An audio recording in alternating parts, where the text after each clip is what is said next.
Hello and welcome in. Please do not leave your luggage unattended on the station.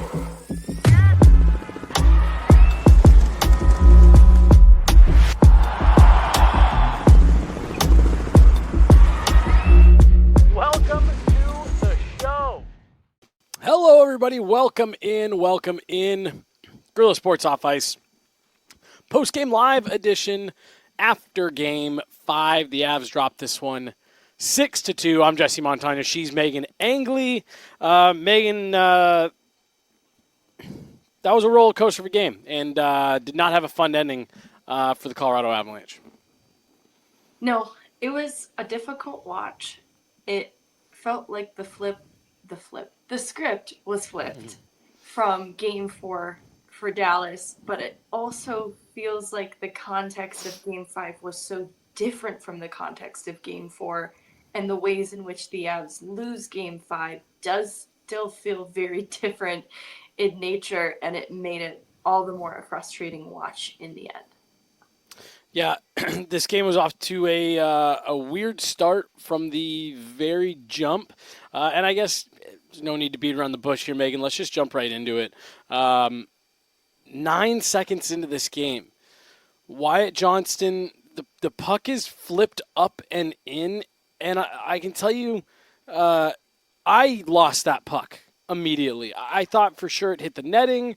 A bunch of the players even kind of stood up, and I laughed to myself because I thought, oh, man, there's a funny, quirky start to this game. Puck is dropped, and then play is immediately stopped. Wyatt Johnston, I don't know if he kept his eye on it the whole time or if he just found it. But 9 seconds in, he forces one to go from a weird angle. And while I felt the Avs responded okay, Megan, I just felt like that set the tone in such a weird way. So I actually feel like that's not where the tone shifted. I still felt a sense of confidence that the Avs could weather a weird goal. And I felt some of what they did immediately following that goal in terms of how they tried to create chances was encouraging. It also felt like their decisions with the puck were a little less responsible compared to game 4. But ultimately, I liked what they were doing in terms of how they tried to create offense immediately following it. And so it felt like a storm that they could weather, fully recognizing that it was weird.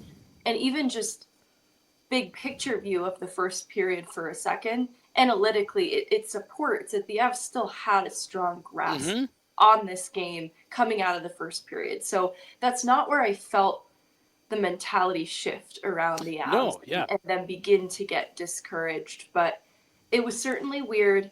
But going back to what we talked about with our pregame and Pete DeBoer talking about it being money time and the big players needing to step up for Dallas, Wyatt Johnston being the player to get his first goal of the series 9 seconds into this one, did feel like the NHL scriptwriters were trying to make this a thrilling series. Yeah. And I really hate the way this game plays out because it doesn't feel like it honors the excitement that hockey should be. It feels like we actually lost the plot a little bit in the way that hockey should be played. But at least for the first period, hockey is still being played. You know, Netches had the puck from the low circle and put it on net, and McKinnon chased a rebound, making Ottinger make a save, and Landeskog had this play to Nelson between the hash marks and a blocker save from Ottinger. Like, they were putting pucks on him early, and they go on the PK, which is where they're already not following the game plan that we had set forth for them. But I thought Blackwood was great on the penalty kill, and that's where I thought even Blackwood wasn't really shaken off his game, despite the early goal from Johnston. Yeah, and no, just to be clear, I agree with you. I didn't think that first goal, I was worried that, because Jared Bednar talked to us about it early in this series, saying, hey, fast starts can sometimes really benefit this Stars team, especially in this building. And I felt like the Avs, I'm with you. I was actually even impressed by how much they seemed relatively unfazed. Again, not that they were playing perfect, but I'm with you. I appreciated the way that they were able to kind of get up and go. They didn't seem like that first goal against bothered them. I just thought it look, I've talked about it for years. If you followed me, if you've watched, our shows, and Megan, I don't know if there's something in the water when these two teams get together. I don't know if, you're an astrology person. I don't know if anytime the Avs and the Stars play, something weird starts going on. Weird things happen in these games, in these playoff series, and I just, like, that puck went in. Not only does everybody on the ice lose sight of it except for Wyatt Johnston, it then beats Mackenzie Blackwood in a really weird way, and I just kind of sat back in my chair like, oh, man, here we go again with the bizarre Avs Stars kind of saga. But I felt like the Avs responded well, and it even felt like, to your point, they were pushing the pace. And then in the last minute of that first period, it's another just weird, quirky bounce that goes up, hits Mackenzie Blackwood in the back, and falls in. And that, to me, was where it felt a little disheartening, because suddenly you give up this early goal, but you push back in a decent way. And it's like, okay, you're going to escape this down 1-0. That 9-second in goal against doesn't end up hurting you. And then, like you said, one of your keys of the game was discipline. Power play goal against to end the period. Was that a power play goal, or was that just a weird fluky one? Am I losing my mind? That was just a weird fluky one. Yep, you're right. But it came after a failed Avs power play attempt. That's correct. Yes, and there we go. Did make it feel kind of bad, to be honest with you. And it was, it was a couple minutes after. The fourth line had some good shifts in between this happening. So I won't pin it on a failed power play specifically, but rather you see the significance of the failed power play when Dallas does get that late goal. This could have been a very different score going into the second period if they had capitalized on that opportunity. And here's where I'll speak out of both sides of my mouth for a second, because they capitalized on the power play in game 4, and I'm pretty critical of it still. I didn't feel like process-wise it was very good. I think there were some good things in this power play, but ultimately me sitting here and talking about some of the things that I liked that ultimately didn't lead to a goal for maybe isn't very worthwhile to a lot of people. So there were some improvements from 4 to 5 in this first power play. I thought that Makar used his speed on entry to beat Steele and apply pressure along the wall, and opted to simply take a shot. And so I was seeing a little bit more willingness on behalf of how they were trying to create in different ways. There was a play where McKinnon and Netchus were doing the rover thing, McKinnon being the rover, to create a different opportunity from more so below the goal line from McKinnon to Netchus. So there were some things that I like, but the bottom line is they don't capitalize on it.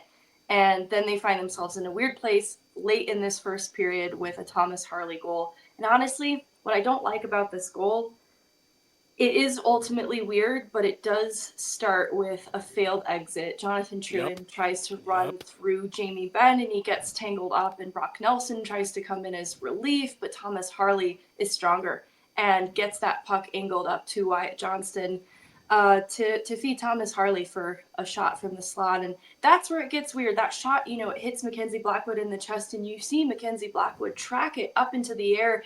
And so he's moving backwards in anticipation that it's going to fall somewhere, but he's not expecting the timing to be just perfect to get behind his back before he can fully seal the crossbar. And that is just so weird.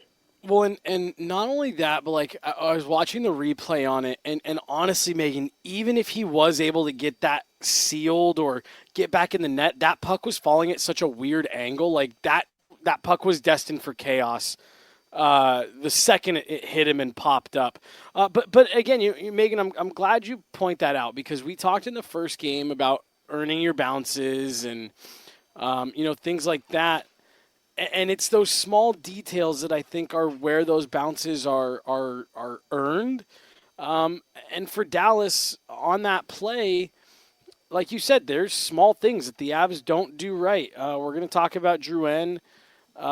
Megan, I'm really struggling with Marty Netchus in this series. We're going to talk about him as well at some point. But, yeah, it's small little things, and the Stars get the break. But, I was thinking the same thing that you were just talking about there. I said, all right, power play near the end of this first period for the Avs. You can capitalize here, and suddenly you erase the bad start, and you're right back in it. You're in a tie game, and you're able to go into the intermission even with a little bit of momentum. I actually felt all day, Megan, like the Avs were going to win this game, but that they were going to have to do it in comeback fashion. So when they fell behind, I was like, all right, well, here you go. You got to prove that you can fight back out of a hole here against this team. And then that second goal, just, man, it felt like such a gut punch. And then you come out in the second, and it's Mikko Rantanen finally having an impact on this series. He really has been kind of invisible through the first 4 games. He does end up with the game winner tonight, but he makes it 3-0. And you know, Megan, even still, because of the weird stuff that we've seen between these two teams, I still didn't feel like you were completely out of it. You know, I'm looking at the clock saying, all right, you're down 3-0 with essentially the entire second and third to go here. You got to just start chipping away, and I actually thought the Avs started playing a little bit better after that Mikko goal. Yeah. Well, they get, a Lehkonen goal to help shore up a little bit of the deficit, about 10 minutes later. And the Mikko Rantanen goal is one of those unfortunate plays that is an odd man rush born from a broken play in the offensive zone. And those are just a little bit weird. So I think that was still where they could reconcile where they were at in this game without getting too in their heads. And that's where it gets tough, is for a good amount of this game. I felt the Avs were resilient in their response to tough moments, to include this Mikko Rantanen goal early into the second period. To your point, I felt that they continued to show consistency in at least trying to create. And so I talked about wanting them to play relentless hockey. That was true for some of this game, at least to this point. And so it leads to them getting on the board with the Artturi Lehkonen goal. It was a great play from below the left circle, McKinnon to Netchus, and the one-timer with a redirect from Lehkonen's stick blade at the crease just kind of rewards why it's important to have a player like Lehkonen establish net front presence and why it's important to operate quickly. And so it's all those things we've been talking about the Avs needing to do to create offense. It's going to be difficult for Dallas to manage and for Ottinger to see, and that's sort of proof of concept. Yeah, so Lehkonen gets the goal, and you even felt it a little bit, Megan, just like in the flow of the game, that the Avs, okay, you got one. You cut the deficit to 2 before the end of the second period. Suddenly this is very manageable. And then I do want to point out here really fast, right before Nathan McKinnon scored, Cale Makar had a great opportunity down the slot. Boy, oh boy, has Jake Ottinger had Cale Makar's number in this series so far, Megan. Yeah, I have 14-11 Cale Makar snapshot, glove down, 14-38 Nathan McKinnon goal. And it's true, you go through my notes a little bit more here, and Ottinger has certainly familiarized himself with the way that Cale Makar will try to score. And unfortunately, that has denied Cale Makar a lot of opportunities, which is going to be a part of our conversation at some point when we talk about contributions from Dallas's side, Colorado's side, where both teams are getting enough and not enough from some of the players that you expect. And Cale Makar came out of this night looking a little rough in the series on the whole for his lack of contributions, because obviously this was a night where he was needed most. Yeah. Credit to Jake Ottinger and the Stars. They've clearly deployed a game plan that is focused on limiting what Cale Makar is able to do. But like you said, it's not much longer later in terms of game time that Nathan McKinnon walks right down Main Street and rips one by Jake Ottinger. And suddenly with 5 minutes and 22 seconds to go in the second period, the Avs found themselves within one, Megan, and you're sitting here saying, all right, we got a game here. Not only do we have a game here, the Avs even have time left to work with in the middle frame. They can still generate some momentum, and suddenly you've got the entire third period just trying to get one goal, and then the penalties start. I want to get your opinion on it. I've got my thoughts on the way that some of these calls were made down the stretch from here, but before we get into that, we got about 15 seconds from Gabe Landeskog. Let's let him talk about it first. Those are maybe kind of tweener calls there. Those are a couple of those are preseason calls, I think. But but regardless, we've got to fight through it and keep playing, and we weren't able to get the kill, unfortunately. Preseason calls, Megan. The officiating in this series, you and I have talked about it after multiple games on regular pods, not in one way or the other. This has been a weirdly officiated series. There's stuff that they're letting players get away with behind the play, in the middle of the play, after whistles. And then again, a really kind of questionable call for me puts Dallas back on the power play. And there's a really frustrating moment on this power play for the Avs from what I was watching. Devon Taves breaks his stick, so he needs a stick down low. Yoel Kiviranta hands his stick off to Taves. Kivi plays out high, doesn't have a stick. The Avs are in a decent spot. You can see Kiviranta motion to Charlie Coyle. There's a guy behind you. Keep an eye on the guy behind you. It's Wyatt Johnston. Nobody covers him. He's wide open, 4-2, and that really felt like the game to me. Yeah. I wanted to just say one quick thing about the Nathan MacKinnon goal before we started talking about the officiating from this point. But it was to talk about the formula of success for the Avs and how they create. You know, the MacKinnon goal starts with Taves enduring a puck battle along the boards to feed MacKinnon, and MacKinnon has to stave off Matt Duchene single-handedly in carrying that puck to the slot with him on his back, and he does it, and he's able to get inside the slot and beat Ottinger from the far side, and it's because Landeskog's at the net front with Esa Lindell taking away Ottinger's eyes. And I just wanted to shout out how that formula isn't so different from the one that rewarded Lehkonen goal with Lehkonen at the net front. There's no secret why it is a formula for success for the Avs. But now we can talk about the officiating. I have a hard time with this because it felt like a hockey play that was obviously being oversold. Because in the replay, you do see that Malinsky's arm does come up a little bit. So I'll give him that. I will. But it's a complete oversell in terms of what kind of reaction Sam Still has to this. He has to, it's not so different from Jamie Benn walking into Josh Manson's stick. Sam Still has to essentially walk into Sam Malinsky's elbow to make this happen. And to my eye, the elbow never touched him in the face, so I want to just make sure that I point that out. From the replays that I watched, you could make the argument a shoulder pad caught him in the chin, but for my money, Megan, I'm sorry. I didn't even see Sam Steele walk into Sam Malinsky's elbow. That's just me. I'm not sure where he actually contacts Malinsky. There is, I don't know, some contact. And I look back at the Mason Marchment, Cale Makar elbowing call, because people had a lot of issues with this call that went the Avs way.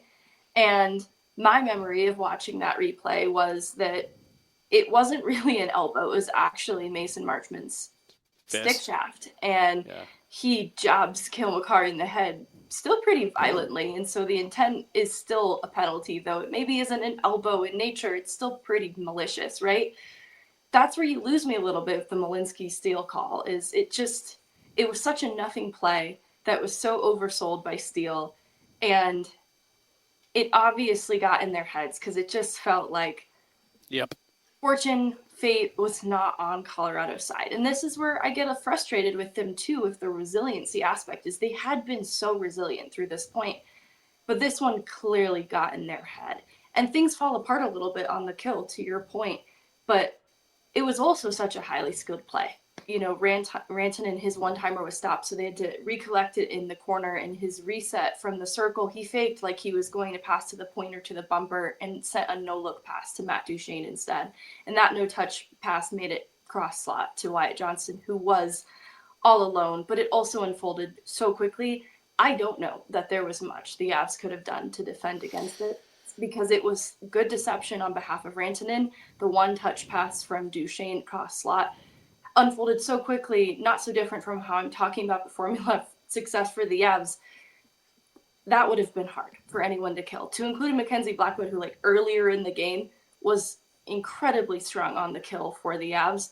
This one just felt like it was ending up in the back of the net no matter what. And like I said, because I agree with you. The I was saying it to Colleen here in the press box. Kibbe called him out right away. He said, behind you, and he pointed at him. And Charlie shoulder checked, but didn't really move. And I would have just loved to see someone get a little bit more actively in that lane. Again, that's easy to say when you have an overhead view and you're watching all of it go on and all that. But yeah, and again, I want to go back because we're going to keep talking about the officiating here in this game because I actually think this game got out of control as a result of that. This is not something that I think is in favor of one team or the other. I don't even think it's just this series, Megan. There's inconsistent officiating going on, not only within the series, but within each game. Sorry, what were you going to say about it getting out of control? Going back to the first period, I watched Mason Marshman and Leon Bichelle grab Jack Drury from under their shoulders and drop him, and it was insane. And they also like football tackled Parker Kelly going to the net for a rebound. And so I have in my notes just a separate line about the fourth line taking a lot of shit in this game. You know, you've got OC eating cross checks to the back to back. And there's just, you know, that's where with the Malinsky and the Steele play, I'm like, okay, well, if I'm going to look at that and be told that's just hockey, let them play, that's where you lose me a little bit on the Malinsky call. I'm with you 100%, and that's my only thing with talking about the officiating, and I thought what Gabe Landeskog said was spot on, that there were some of those calls that it's like, yeah, we see that called in preseason when you're trying to set the precedent for what officials want to blow dead, during the season or not. Not playoff game, 1-goal game type moments. And again, what I'm about to say here is not exclusive to the Avs. The officials in this series have their fingerprints on a lot of big moments throughout this series, and tonight was no different. And so suddenly you go from, all right, it's a 1-goal game with 5:22 left, even at 4-2, you're like, hey, we're in a better situation than we were in at the start of this period. 2 minutes in. Next one finds the back of the net. It's 5-2. You're right back to the 3-goal deficit that you had just chipped away at. And this time it's a tip from Mason Marchman in front. And that, to me, was when it felt like the exclamation point. Mikko Rantanen's in on things. Matt Duchene sets up a goal to Wyatt Johnston. And then Mason Marchman gets the fifth goal. And it was just like, all right, all the players that are kind of the villains in this series have cashed in. And then from there, it felt a little bit just like the Avs were trying to send a message. But I guess what were your thoughts on the way that second period wound down? Or I guess if you have any others, it's pretty cut and dry. So this is the point in the game between periods where it's decided that Scott Wedgwood is going to lead them out onto the ice for the third. And it's a bit different from Ottinger in that the numbers reflect Blackwood might have had a bit of a tougher night in net comparatively. Expected goals were 242, and at that point he led in 5. And we obviously can account for some pretty weird ones there in the beginning. So I by no means feel that Blackwood lost this game for the Avs. It felt in the same way that I described that power play goal for Wyatt Johnston as one that was just inevitably going in. The Fates had decided it. The Fates had decided this was not Mackenzie Blackwood's game. So I don't want to mistake this for a criticism of Mackenzie Blackwood. It just wasn't quite his night, and the odds were not in anybody's favor. It was still such a goal out of reach, and because there is an elimination game now that we're looking at for Game 6, it is important to have Mackenzie Blackwood rested. But something I've seen come up, not everybody's on this page, but I've seen people critical of the Avs' physicality in this series and feeling that they were too soft on pucks and they got worked off too easily. And my note coming out of the second period was that the hits were 38-20 in favor of Colorado. And 38 hits is about what they ended in Game 4 on the whole. So they had already met their game total in hits through 2 periods of play that they completed entirely in Game 4. And similarly, like, it was 21-8 in favor of Colorado in terms of hits, and 10 of those 21 came from the bottom 6 alone. And so the physicality was ever present from the Avs, not only in this game, but over the course of this series. And I felt the difference between this game compared to the others where they've been good defensively is what they allowed in odd man rushes against. It's a rough average of like 3 odd man rushes per game for the Avs through this point, and they had allowed 5 rush attempts through 2 periods at that point and finished with 8 on the night.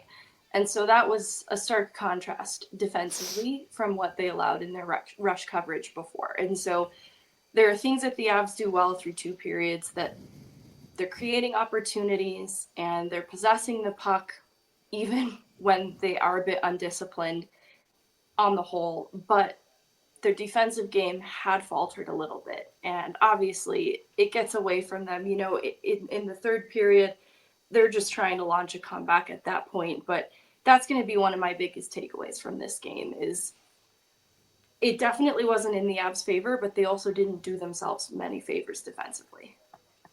Yeah, Megan, we're going to hear from Jared Bednar here in just a second, and then I want to get into a couple of specifics on players. Do you have any other kind of broad strokes thoughts about this game? The 3rd period was the 3rd period. It played out pretty chalk. The Stars at an empty netter. Any other, like I said, just kind of broad stroke stuff? We're going to get into a couple player specifics here as we begin to wind things down. Anything else before we hear from Jared Bednar? Yeah, the only other thing is the final power play. It shows signs of life, but this point, because of how the officiating had gotten out of hand, this whole 3rd period was pretty out of hand, to be honest with you. I don't take much of meaning in terms of hockey being played from this 3rd period, but I do want to save space to talk about Scott Wedgwood coming in as relief. So if that's one of the things that we have to talk about after, then we can just talk about it then. Yeah, we'll get into Wedgwood. I want to talk about Marty Netchis.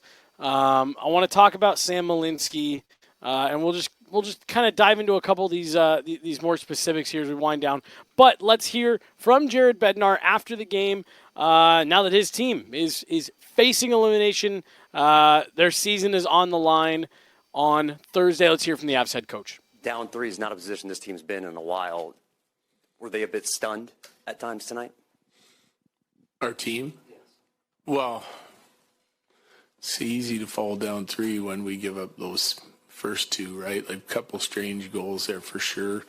The first one, and then the second one lands on his back and goes in. I thought we were playing okay. We definitely needed to get sharper on the defensive side of it early in the game, but we pushed back and created some good chances at the other end. You go down 3, we're fighting hard, we get it within 1, and then didn't love that penalty call in that game, especially the way the game was going. So then it kind of gets out of reach for us, right? Jesse, then Corey. Coach, on those penalty calls there, you guys get it back within 1. It felt like your team was building momentum. And then a couple calls, Gabe was saying that those felt maybe like preseason calls. Just wonder what your thoughts were. Yeah. I mean, you got to play the game that's, the way it is. And so, we made some mistakes. I just don't love, that puck's getting passed to the slot, and Sam's in a position where he's got to, play the guy, and he tries to jump by him. It's a tough call when you're looking at some of the physicality that's going on at and away from the puck on this to get that interference call. I know this kind of yo-yos back and forth in a series, but this morning Pete sort of called out, challenged some of his big guys. Obviously, they all had a big game. Yeah. Is there a similar message coming before Game 6? Oh, we'll see. That's between me and them. Ollie? What are the positives that you took out of the game? Well, I mean, it's tough to look at those right now because we lost the game. It's a big game, right? And there's, we weren't great. We weren't great on the defensive side of things. Some decision making, and just I thought first period just not sharp enough on the defensive side of things, right? But again, a couple strange goals in there that you're trying to dig out from. So there has to be an element of risk in your game after that. So, but I think there's still some good things that we did on the offensive side of things, and we got to get back to that game we played the other night. And so they took care of their home ice, and now we got to go take care of ours. Evan and Corey. After some of the other losses you'd mentioned, some guys have been too quiet in these games. You've got 5 games now where you got a lot of important guys that have not found the back of the net. Is there a concern, or what is kind of the message moving forward? Yeah, you're always concerned this time of year. You can't have guys having bad nights this time of the year. Like I said, like you've heard me say it all along, it's going to come down to playing good teams that finish in the similar spot in the standings as you. It's you got to go play your best hockey for 2 weeks in order to win, right? So if you've got good players having bad nights, it's not your best hockey. You're firing on all cylinders the other night, like Game 3 and Game 4, and things start to look a lot better. This is the first adversity of Mackenzie Blackwood's playoff career. Just what did you think of him tonight, and what do you see with him going forward? Well, tough game for him, I thought. Obviously to let that first one in, the second one lands on his back and goes in. He makes a couple big saves in there, no question. But like it wasn't he's part of the same. I'd group him together with some a significant amount of our team tonight. Last two, go ahead, John, then Justin. Is it a situation where you can almost, because of all of the outliers, you can treat the game as an outlier and point to the trajectory of how the series was going? Or, it just felt like this was off the grid. A little strange, but I don't think it matters. Like you're trying to reset after a win to keep looking at the things that you're doing well and to continue to do those and gain an advantage in the series. And the things that you're doing poorly, you're looking at those twice as hard to make sure you're sharp in all the right areas in order to defend the other team. So we did that this morning, coming in after a big win. We'll do it again after a bad loss. You mentioned, not being sharp enough defensively early. How would you assess Cale's play in this series to this point? Well, I think he had a little bit of a rough start to the series, but he was absolutely outstanding at home. So, yeah, and we've had a few guys that have struggled in this building and played good at home. That's a bright spot going back to our building. All right, so there we go. Let's start with Wedgwood Meghan. He does talk about it there, wanting to get Mackenzie Blackwood some rest. I guess just what did you want to unpack about Wedgwood? Came in, I thought he looked good. Yeah, he had to shut Hintz down on the breakaway and had to weather a penalty kill or two, and he was strong in relief. I think that's a really hard ask of a goaltender coming in cold in a playoff hockey environment, and it's not so different from what we saw when he came in as relief in the debilitating Buffalo game, and I was just really impressed, and I wanted to give him his flowers because that's not going to be a storyline that really stands out from this game. The biggest is, of course, the loss.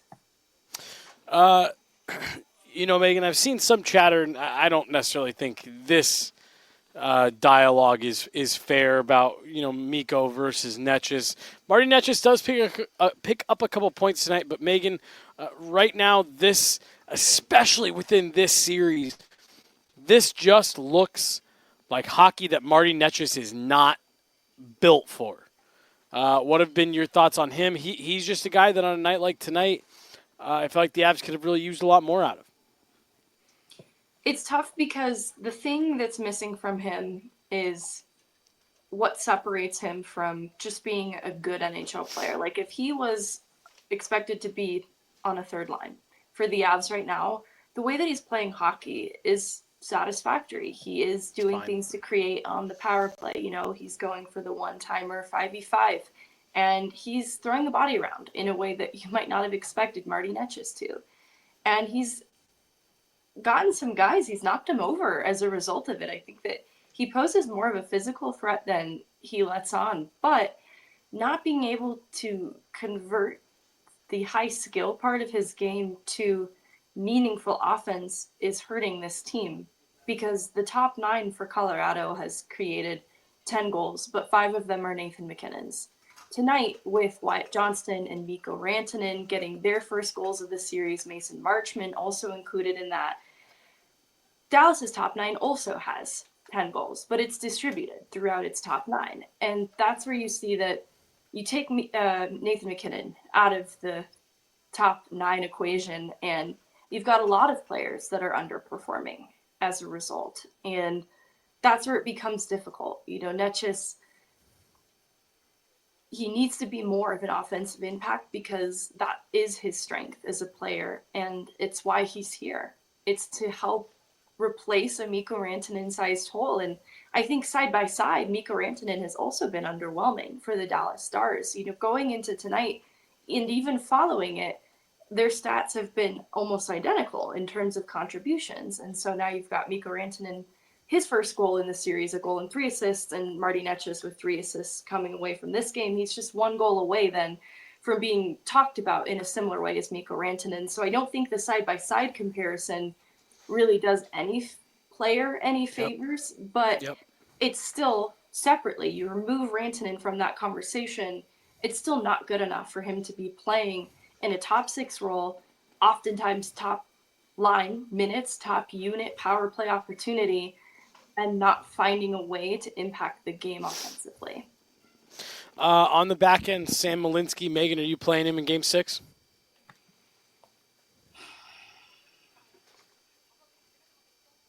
Here's what's tough. I do think I'd understand it completely if he wasn't playing. But I don't know that it improves the goal-scoring challenge that Dallas proves to be. That's been the toughest part of this series. I think that on the whole, the team defense and the defensive details have been pretty good, all things considered. I was a little let down tonight with the odd man rushes allowed, but you look at the overall physical game and trying to be strong in battles, and there are a couple, miscues coming out of their own end. So blue line to blue line, exits and entries is where I think they did get stumped a little bit, but you see the pucks to the net that Malinsky provides. And I'm worried to take that away with players like Kent McCarr and Devon Taves not also playing quite like what you'd like to see for a top pairing. And because so much of the offense runs through the back end, I'm a little scared to remove an offensive weapon from the back end in that case. Well, and with the way that Jake Ottinger's playing, I think you need as many guys putting heavy, hard shots to the net as possible. Here's what it is, Megan. The Avs got to go out and win 2 games in a row. They are highly capable of doing that. And actually, let me stop right there. They don't have to go out and win 2 games in a row. They got to win a game. You got to win a game and keep this series alive on Thursday. And then you got to go from there. You got to find a way to get this series back to Dallas and try to take a game out of here on the road. Look, vibes are down in Avs land here tonight. The locker room was upset. Locker room was quiet. Jared Bednar, you could tell that one stings. I can tell just by looking at the chat. People are upset. People are upset on Twitter. But the Avs still have an opportunity here to come back home and get a win and then see what happens from there. They have a chance to do a couple things here that this core has struggled to do. They have a chance to win a series in 7, which they haven't been able to do. They've got a chance to knock off Pete DeBoer, which they haven't been able to do. And they got a chance to prove some people wrong in a year where this roster was loaded up, built for a deep run. It's unfortunate they ran into another top 5 team in the NHL in round 1, but those are the way that the chips fall. I guess, what are your thoughts heading into Thursday? 2 days off here for the Avs to really collect their thoughts and make sure they're in the right headspace.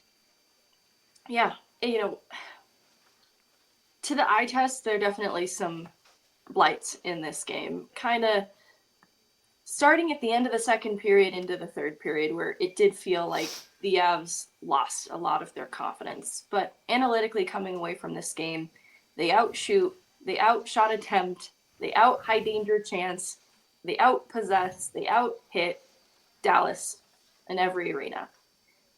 And so for this to be a 6-2 final is a tough pill to swallow.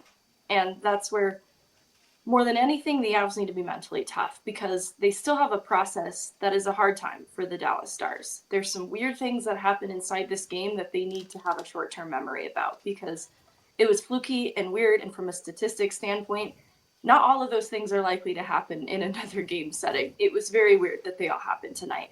So they need to be more resilient than they were. Not just in-game, but going into the game. They really need to focus on what it means to be mentally tough. You've got a teammate in Gabriel Landeskog who has just endured the most challenging obstacle that any person might ever face. And he went against all odds in coming back from an injury in an unprecedented fashion that nobody was expecting. I think having that example right in front of your face of somebody defying the odds and being resilient and being mentally tough, it's kind of insulting not to rise to that and to be inspired by that. And so there's a lot of things the Avs have done well in this series that have been stronger than the Dallas Stars. And there are players who have not played to their expectation yet. So Game 6 is a perfect time for those players to show up. I'm with you. The Avs got to figure it out here. You know, you got to win 4. Dallas has only won 3. The Avs have a chance here to still come out of this series. But, yeah, like you said, you got to prove how mentally tough you are. And, look, if you're going to win a Stanley Cup, you have to be able to overcome adversity in these moments. When the Avs won 3 years ago, it was a little bit of an easy run for them. You have to go through these moments, and I think if the Avs approach it with that attitude of, hey, we have an opportunity here, they're going to give themselves a great chance to win come Thursday. So we'll hear from them tomorrow at the airport. But then other than that, it's a day off, and this is it, Megan. This is what it's all about. You get a chance to come out on Thursday and do something to put yourself in a position to win, and then you get a chance to do something special and prove to everyone that you are for real. If not, it's going to be a long summer, and it's going to be a summer that is maybe uneasy for Avalanche fans as you maybe start looking around. And I said on Twitter, I still think some of this would be surprising, but it wouldn't be completely out of the question if guys like Chris McFarland or Jared Bednar start having their names circled around as in terms of being in the hot seat. We can talk about that if and when they are eliminated from this series. Like I said, I still would find it surprising to see if they chose to make giant sweeping changes, but they've got to find a way here to bring this series back to Dallas on Thursday. Any other thoughts for tonight, Megan? No. That's going to do it. She's Meghan Angley. I'm Jesse Montano. We got Mark here with me. Make sure you guys can see us and hear us. Avs have a chance. They got a chance on Thursday to extend this series, but Dallas takes this one tonight. They head to Denver with a chance to close the series out. Avs fighting for their lives here on Thursday in Game 6. We'll see what happens. Look, this is what the playoffs are all about. This is fun. Your backs are against the wall, and you got to go out and prove that you're a team that can get it done. So another late one here for us, getting out of the arena after 1 a.m. But like I said, she's Meghan Angley. I'm Jesse Montano. This is what playoffs are all about. Let's have some fun with it this week, see what the Avs can do on Thursday. Thanks so much, everybody.